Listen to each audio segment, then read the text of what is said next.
Ready. Hey everybody, welcome back. Welcome, it's Coach's Perspective, episode 3. Yes, I am Coach Katie. And I'm Coach Tristan, and I'm super glad that we're spending this time together. Yes. Okay, so just to recap, our past 2 episodes, the first one we talked about COVID-19 and its effects. The second one we talked about tryouts. Today, we're going to talk about... Level up. Yes! Level up. So, a lot of really cool information. As always, make sure you stick to the end so we can give you some awesome, cool new details about things that are coming up. We might be giving some cool facts about us, so you have to stay till the end. Oh yeah. Be ready for a treat. All right, so let's get to it. Leveling up. First of all, for all of our viewers who are members of the USASF, there's a new age grid that's coming out this year. And it really affects what levels athletes can participate in. And from the coach's side, it really helps to dictate what groupings athletes can be in. Yeah, and obviously you can tell by our faces, we are feeling some sort of way about it. It's really gonna alter some of the larger gyms. I think a lot of this had to do with making accommodations for our D2 gyms, which don't get me wrong, there is nothing wrong with it. So with that, let's just go ahead and break down our new age grid. Let us know what you think in the comments below, and we'll just go from there. All right, so we have in our USASF divisions, we have our mini, tiny, youth, junior, and senior divisions. And the division age breakdowns for this coming season will be senior athletes, non-Worlds divisions are 12 to 18. Yeah. Worlds division athletes are 13 to 18. Junior athletes are 6 to 15. Youth athletes are 6 to 11. Mini athletes are 6 to 8. And tiny athletes are less than 6. Obviously, there weren't a lot of age gaps in our mini, tiny, and youth. I think a lot of the transaction in age grid started in the junior division. And this is mainly because our smaller gyms, or even some of our larger programs, didn't have a place for 3 or 4 mini, youth, tiny athletes, and it allowed them to be with other athletes. So basically, it allows gyms to put kids together with like skills that may not be close in age. So you may have an athlete who is super talented, 7 years old, and your gym doesn't have a mini 2 team. Right. But your gym may have a youth 2 team, or they may have a junior 2 team. And this athlete who's 7 can be on a team with other students and athletes who have the same skill as them. Now, our thoughts about the junior age grid. I get real iffy putting a 6-year-old with middle and high schoolers, as I think most parents would. That is a big age gap. Not only that, maturity level. Now, there are younger athletes that are mature enough to be on a junior squad. Do I think 6 is that age? No. They still need time to be a little kid, and it makes it almost hard to filter the conversations that are happening with athletes. So what I mean, for instance, is 13-year-olds are going to be 13-year-olds. 10-year-olds are going to be 10-year-olds. 15-year-olds are going to be 15-year-olds. And if they happen to be in a group with 14, 15-year-olds that are over here and the 6-year-old overhears some of those conversations, it makes it difficult for us to filter what's going on. But my conversation that I have with another 15-year-old is going to be very different than a conversation that 2 6-year-olds have. Right, and then if you think about the school aspect, a 15-year-old and a 6-year-old would never be in the same school. No. They wouldn't cheer in the same rec league. They're in 2 totally different places in life, and so that's one thing that makes it difficult. Also, another thing to consider is it could displace athletes who have had roles on a team. They may have been a flyer, they may have been a base, they may have been a back spot. but because the junior age group is so large now, up to age 15 and as young as age 6, it may displace people from doing the positions and stunts that they've been doing before, because now I am basing someone who's 7, or I'm basing someone who's 8, and I was on a youth team last year and I'm 10 and I was a flyer, but now I'm basing somebody who's 6 because they're smaller than me and they can still fly. Whereas if this team was 10 to 15, I would probably still have a chance to still fly on this routine. Yeah. And it also creates an issue with what kind of technique are you teaching your athletes almost, okay? As coaches, we like to be very technique oriented and very strategic with our placements.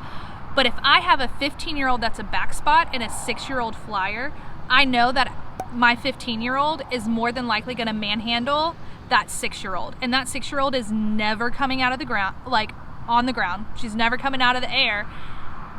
And it's going to be like, you really don't need the other bases, because that back spot's going to make sure that that flyer's going to do exactly what she needs to do at all times. And developmentally, for those bases, when they get to a team where they have to base someone who is age and size appropriate for them, they may experience some difficulty. They may not be able to do the tricks that they were able to do with someone who is less than 10 and you're 14 or 13. Yep.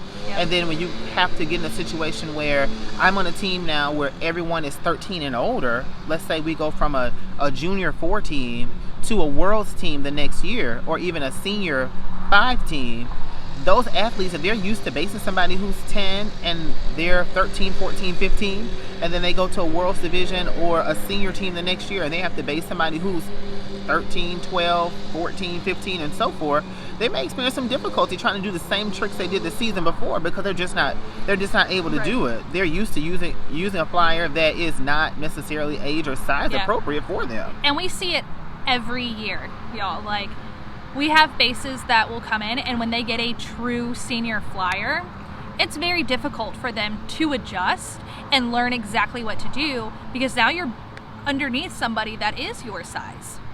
Now, the double side of this is, what do you do with your juniors that technically used to be able to move to a senior squad and now are not age appropriate, meaning are 10 and 11-year-olds? So the age group this year for senior teams allows for 12-year-olds to 18-year-olds to be on the team, and the world's division is 13 to 18. So your 5th and 6th grade and sometimes 7th grade athletes are in those bubble years where they could be youth, they could be junior, they could be, if you have an international program, they could be international junior, but they can't be senior. No. So what do you do? Where do you place those athletes? Do you give them an opportunity to level up and show off more skills, or do you put them with athletes that are doing the same skills that are age and skill appropriate for them, so that whole group can progress together to become a team that moves up together? Right. I mean, it's a lot of like intricate pieces. So with that age group, it does kind of create a little narrow window, because at this point, most of your, 10, 11-year-olds who have been in a program for a while, there's not a whole lot of places for them to move, because as we've noticed this year, we have a lot of younger athletes. And by younger, I don't necessarily mean age. I mean fresh out of the gate, first year doing anything, which is great.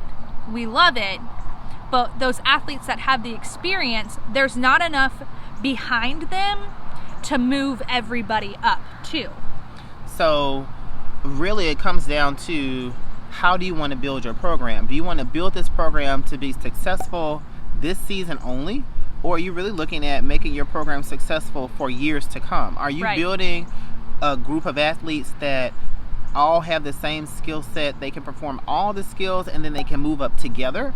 And so you can have stunt groups and athletes that understand what the inner workings are of their stunt group. They understand the team vibe and all that stuff. Or are you just trying to put together a team that's going to work only once? And then start recruiting.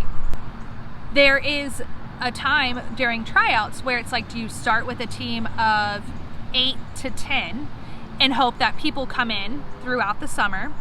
Or do you go ahead and create a team that has 15 to 20 and then fluidly move it before you officially start your choreography?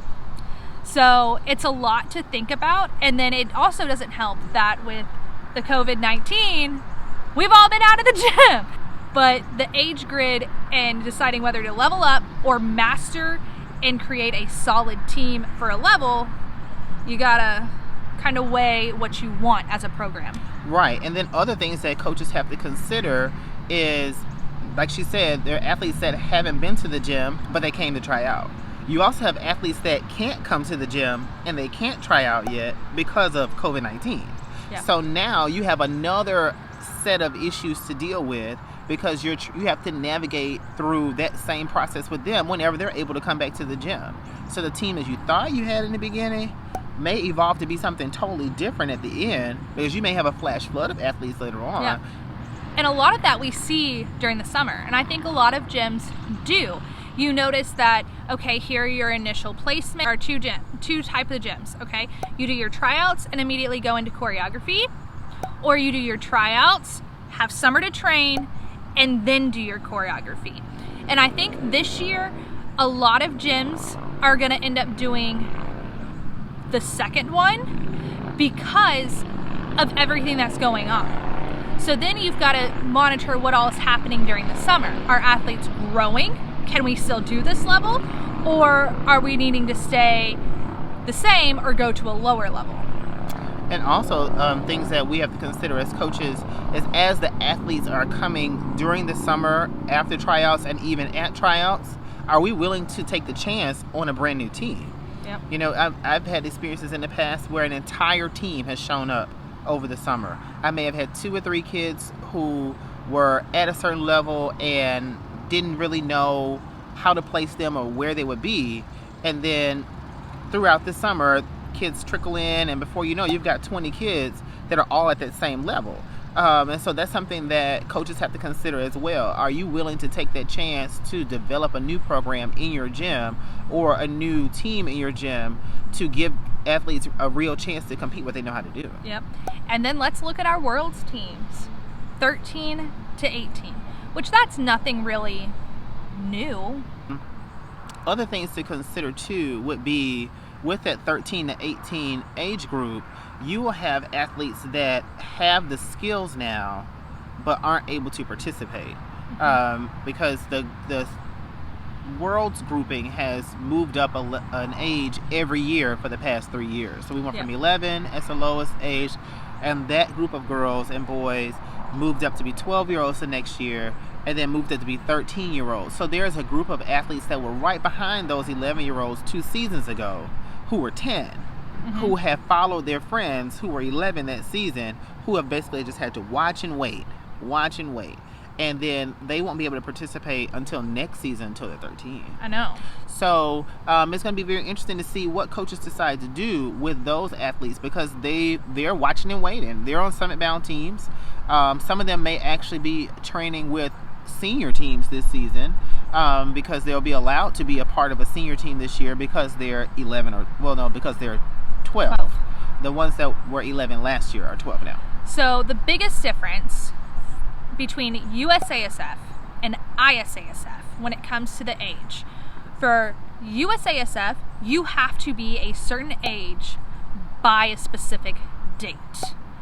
Whereas the ISASF, you have to be turning that age within the season. And you can't turn out of that age group. So meaning that our seniors who are 17, they can turn 18 that season, but they cannot be 18 turning 19. Correct. And with the international junior divisions, the athletes can be 15 at the beginning of the season and turn 16 during the season, but they cannot start the season as 16 and turn 17 during the season. So it kind of gives us a different parameter for creating teams with those international divisions, because now I can group the athletes a little bit differently. The The constraints for the ages are a little bit tighter. For seniors, it's 13. The athletes have to be between 13 and 17 at some point during the season. For those junior athletes, they have to be between 10 and 15 at some point during the season. So it does alleviate some of the issues that we may have had with juniors specifically before with the USASF teams. However, you have to have a certain number of athletes, a minimum number of athletes for an international team. For international junior or international senior is 16. Yes, and not every international division is the same as the USASF. So I've always looked at it as when we cheered, that was our age grid. So your senior teams are truly senior teams. Your junior team is truly a junior team. And this really means like these athletes could potentially have all been in school together at the same time. So I mean, it's a lot for coaches to take in. It's actually really cool though at the same time. So we are really enjoying seeing what the possibilities are. And so for athletes, I just encourage you not to be disappointed about your placements. If you're at a program where the placements are fluid, continue to work on your skills over the summer, perfect your skills, give them super solid for the coaches, show them regularly and consistently that you have those skills. Sorry, there was a car that we thought was going to stop and ask us directions. And they just looked at us strangely. It's fine. Well. I mean, it's going to be a really interesting year for all of us, no matter what. Every gym's coming from the same place. We're all not really sure what's going to happen at this point, but we are planning a season like we normally would. And keep in mind, the coaches are looking out for the athlete's best interest, okay? And sometimes the coaches have to make tough decisions, though. They have to make that decision that says, as a program, as a gym, as a team, what is going to make this team perform their best? And unfortunately, a coach cannot and a program cannot build a team based on one athlete. No. That's a recipe for disaster. Okay, so just keep that in mind that it's a team sport, and so the decisions that are made are to make you better as an individual athlete and to allow the team to perform the best that they can. If the team was only one person, then sure, you can do the routine by yourself. But unfortunately, you need some more people on the floor with you so that you can perform this routine. God, don't you miss individuals now? Y'all, let's take a moment. Individuals. For those of you who don't know, a lot of rec leagues still do individuals. They do. But individuals started in All-Stars. And it was a 2-minute routine. Something like that, yeah. By yourself, tumbling, jumps, dance, standing tumbling. And a cheer. And a cheer over music. But it took up 3-4 hours of the competition. And then it was followed by stunt team. Yeah. But I can't say anything because I did them both.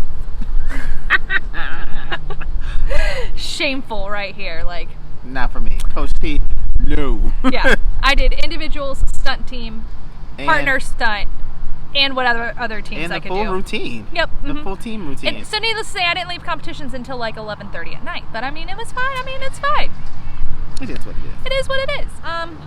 So let's talk about things for our next episode. So this is where we are probably going to post a specific question on our Instagram.